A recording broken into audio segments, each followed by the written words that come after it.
Di antara amaliyah ibadah yang diyakini oleh mayoritas Islam atau yang telah dipraktekkan oleh mayoritas umat Islam ketika sholat itu melaksanakan atau melakukan kunut subuh.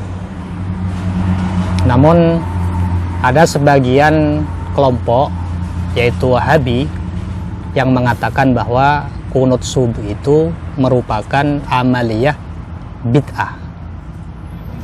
Oleh karena itu ada beberapa hal yang ingin saya sampaikan di sini terkait dengan persoalan kunut subuh tersebut. Yang pertama, kunut subuh itu merupakan masalah khilafiyah, masalah furu'iyah, dan masalah fiqhiyah. Sehingga dengan demikian, maka untuk mengatakan atau menyampaikan statement bahwa kunut subuh itu merupakan perkara yang bid'ah, itu saya kira tidak bisa dibenarkan. Ada beberapa hal yang ingin saya sampaikan di sini terkait dengan persoalan kunut subuh, apakah benar-benar merupakan amaliyah yang bid'ah. Yang pertama, dalam mengkaji tentang persoalan furu'iyah, fiqhiyah yang khilafiyah, ada beberapa kaidah yang perlu diketahui oleh umat Islam, sehingga dengan demikian umat Islam tidak akan terjebak pada hal-hal yang sebetulnya itu tidak diperkenankan untuk gampang dilontarkan. Yang pertama, ada dalam persoalan khilafiyah itu tidak boleh ada tabdi. La yajuzu fil umur al khilafiyah at tabdi. Tidak boleh ada pembid'ahan. Jadi kita tidak boleh melontarkan bahwasanya amaliyah kunut yang dilakukan oleh mayoritas umat Islam di waktu subuh itu merupakan perkara bid'ah. Karena hal demikian merupakan masalah khilafiyah, sehingga tidak boleh dalam masalah khilafiyah tersebut ada tabdi, juga ada takfir, gak boleh ada pengkafiran. Demikian pula juga lebih-lebih sampai menuduh yang melakukannya telah melakukan perbuatan syirik. Ini yang pertama. Jadi ini kaidah yang pertama, la yajuzu fil umur al khilafiyah at tabdi wat takfir, juga wad da'wah bil isyraq. Dia gak boleh membid'ahkan, menganggap bid'ah, menganggap yang melakukan kafir, bahkan sampai melakukan perbuatan syirik. Itu kaidah yang pertama. Kemudian yang kedua, dalam persoalan khilafiyah ini ada kaidah la inkara fi makhtulifa fi.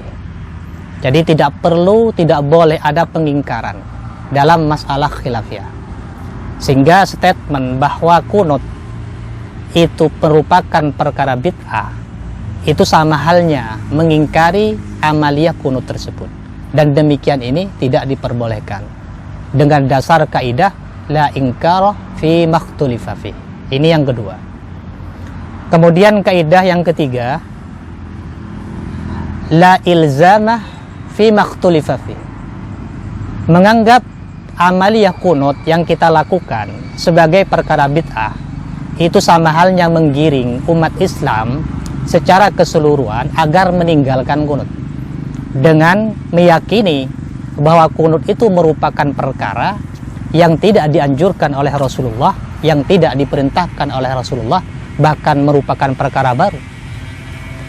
Sehingga dengan demikian berarti orang yang menyampaikan bahwa amaliyah kunut subuh itu merupakan perkara bid'ah sama halnya memaksa, sama halnya mewajibkan kepada kita agar kita mengikuti apa yang telah mereka yakini berupa tidak bolehnya melakukan kunut di waktu subuh. Ini kaidah yang ketiga. Kemudian yang keempat, ada kaidah nata'awan fi mattufiqu alaih. Dalam persoalan yang di situ kita menyepakati semua, maka kita harus saling tolong menolong. Tetapi dalam persoalan yang khilafiyah, wa nahtarim fi makhtulifa fi, kita harus saling menghormati. Sehingga dengan demikian melontarkan bid'ah terhadap atau mubdi terhadap orang yang melakukan kunut subuh atau mayoritas umat Islam yang melakukan kunut subuh itu tidak bisa dibenarkan dengan dasar kaidah tadi, karena ini masalah khilafiyah. Sehingga seharusnya kita ini bukan malah menganggapnya bid'ah, tapi menganggap persoalan ini artinya kita saling menghormati dalam persoalan ini berdasarkan kaidah nata'awan fi mattufiqu alaih, saling tolong menolong dalam persoalan yang disepakati, wa nahtarim fi makhtulifa fi, dan saling menghormati dalam persoalan yang diperselisihkan. Sehingga sikap tabdi kepada kita yang melakukan kunut subuh itu merupakan bentuk tidak menghormati persoalan yang khilafiyah. Nah, kemudian dalam persoalan kunut ini kita perlu mengetahui kenapa di antara kalangan ulama madhab terjadi perbedaan antara yang menyunnahkan, menganggap sunnah, dan yang tidak. Nah, di sini perlu diketahui bahwa dalil yang kita gunakan, Al-Quran dan hadis, itu perlu diperhatikan beberapa hal. Yang pertama, dari segi dalil itu ketetapannya itu qat'i, atau dikenal dalam bahasa kita itu qat'iyatus tsubut. Nah, Al-Quran itu merupakan dalil yang ketetapannya itu pasti, sehingga mengingkari dalil Al-Quran itu bisa mengantarkan pada kekufuran. Dalam persoalan kunut ini gak ada dalil di dalam Al-Quran. Nah, kemudian termasuk dari dalil yang juga qat'iyatus tsubut adalah hadis mutawatir. Nah, persoalan kunut subuh ini juga bukan hadis mutawatir. Kemudian juga dalam persoalan terkait dengan statement atau tuduhan bahwa yang melakukan kunut subuh itu merupakan perbuatan bid'ah atau amaliyah yang bid'ah.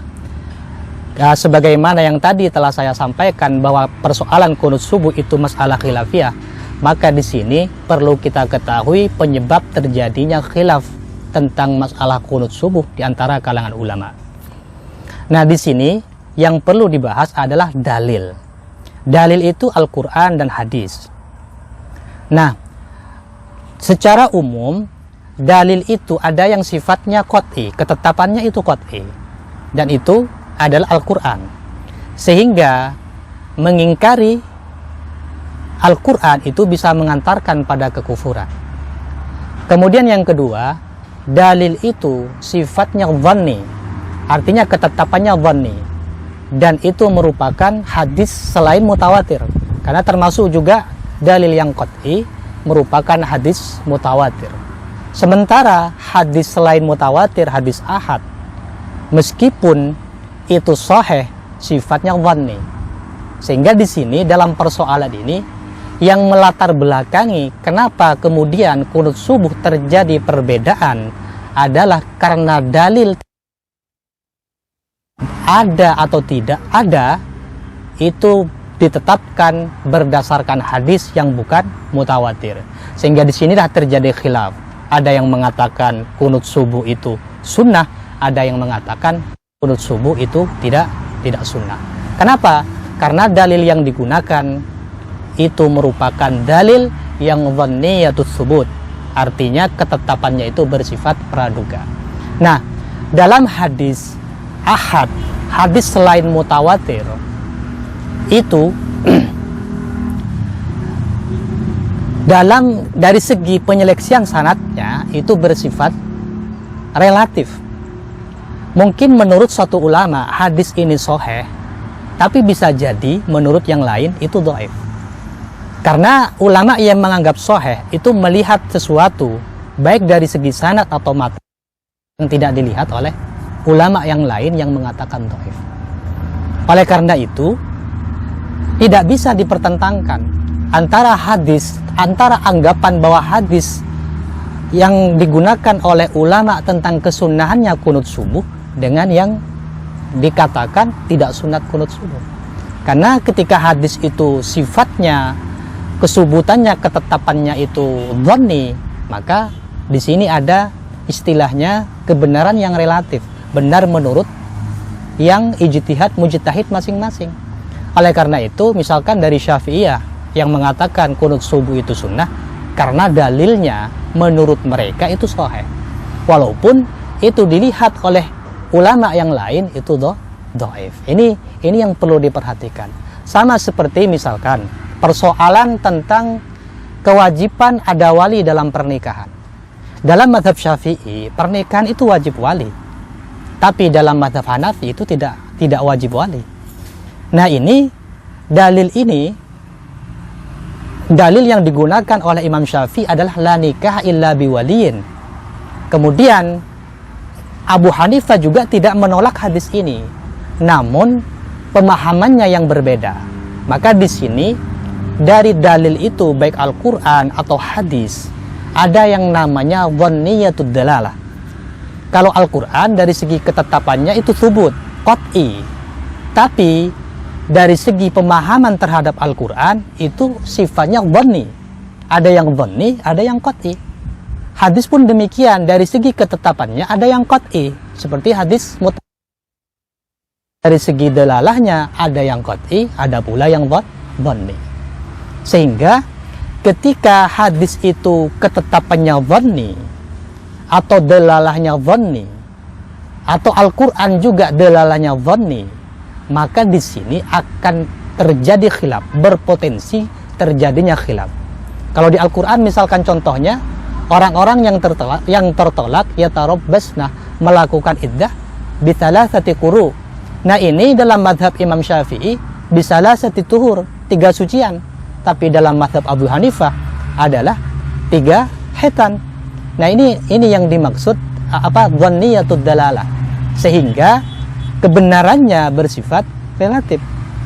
Oleh karena itu, malah justru dalam persoalan yang khilafiyah, saya lebih setuju dengan kaidah yang mengatakan kullul mujtahid musib, bahwa semua mujtahid itu benar.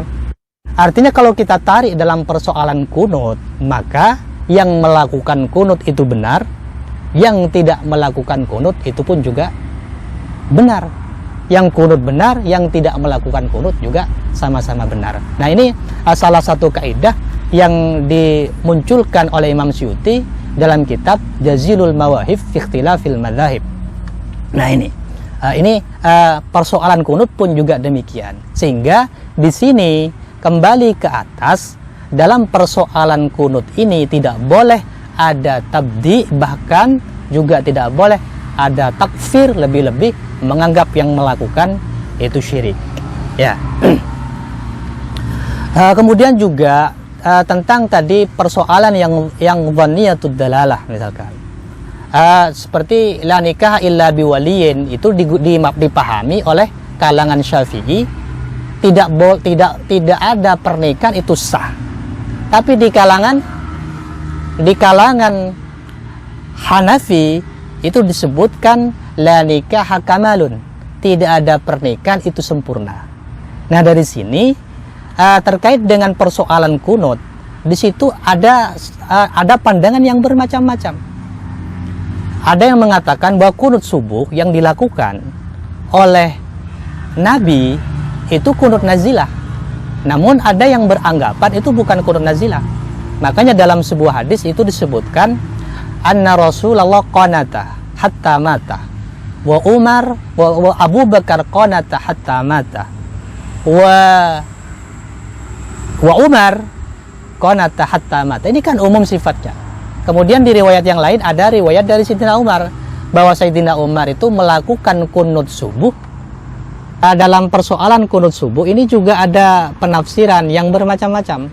Ada yang mengatakan bahwa dalil yang digunakan dalam kunut subuh itu bukan itu dalam persoalan kunut nazilah yang kebetulan dilakukan di waktu subuh. Namun ada yang mengatakan malah justru itu memang kunut subuh. Makanya dalam dalilnya itu anna Rasulullah qanata wa Abu Bakar qanata wa Umar qanata, anna Rasulullah qanata hatta mata wa Abu Bakar qanata hatta mata wa Umar qanata hatta mata. Kemudian ada di riwayat yang lain bahwa Sayyidina Umar itu qanata fi subhi, jadi melakukan qunut dalam sholat subuh. Nah ini dari segi bagaimana kemudian ulama memahami hadis itu sehingga tidak bisa ditarik atau perbedaan ini kemudian kita paksakan agar misalkan kita tidak boleh qunut subuh atau kita memaksakan mereka harus qunut subuh. Mungkin itu saja yang bisa disampaikan.